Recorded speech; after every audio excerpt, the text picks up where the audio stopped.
Na vida você costuma fazer o papel da boazinha ou da salvadora? Você é do tipo que faz tudo para agradar ou ajudar? Afinal, o que a boazinha tem que a salvadora não tem? Ou melhor, o que esses dois comportamentos têm em comum? É o que você vai ver nesse vídeo.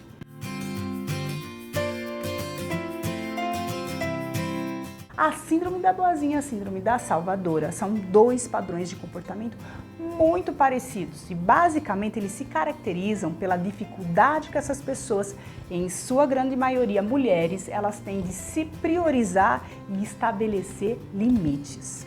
Por isso esses dois papéis se confundem e ao mesmo tempo eles se complementam.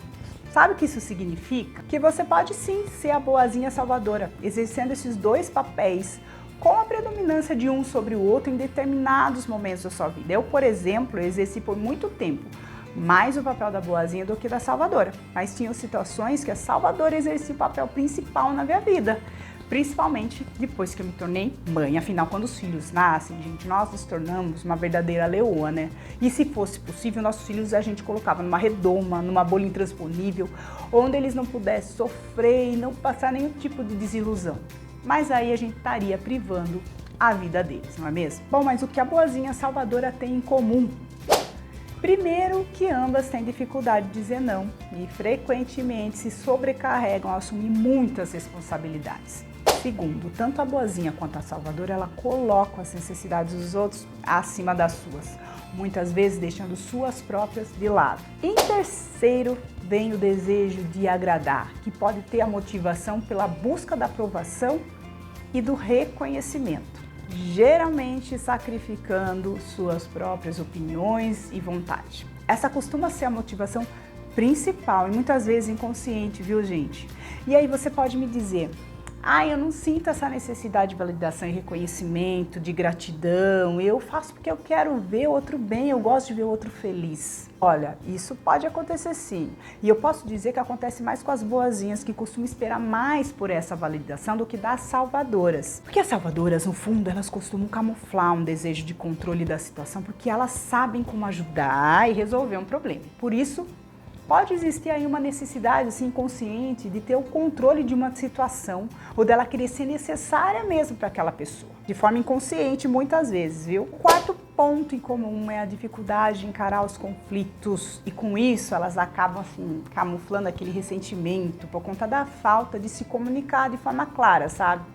De não falar o que ela pensa com medo de desapontar o outro. E por último, que é a consequência de todos esses outros, é o potencial para esgotamento. Elas correm o risco de esgotamento físico e emocional devido ao excesso de cuidado com os outros, ou seja, elas têm potencial risco para desenvolver a famosa e tão temida síndrome de burnout. Que, aliás, eu já fiz um vídeo sobre isso, vai aparecer aqui nos cards ou na descrição. Ok, falamos da semelhança e agora a gente vai descobrir o que diferencia a boazinha da salvadora.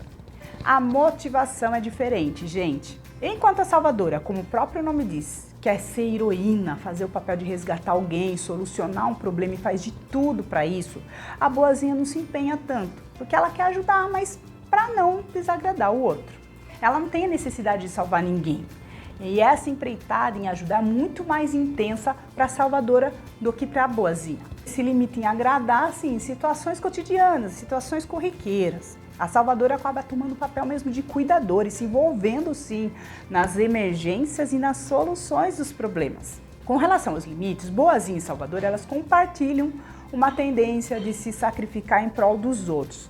Porém, a boazinha costuma ser exageradamente complacente e isso é se sentir obrigada a agradar, mesmo se prejudicando. A salvadora, ela não sai aí ajudando todo mundo e nem quem pede. E geralmente ela extrapola seus limites, não mede as consequências quando se trata dos filhos, da família ou daquelas pessoas que são mais caras e queridas por ela.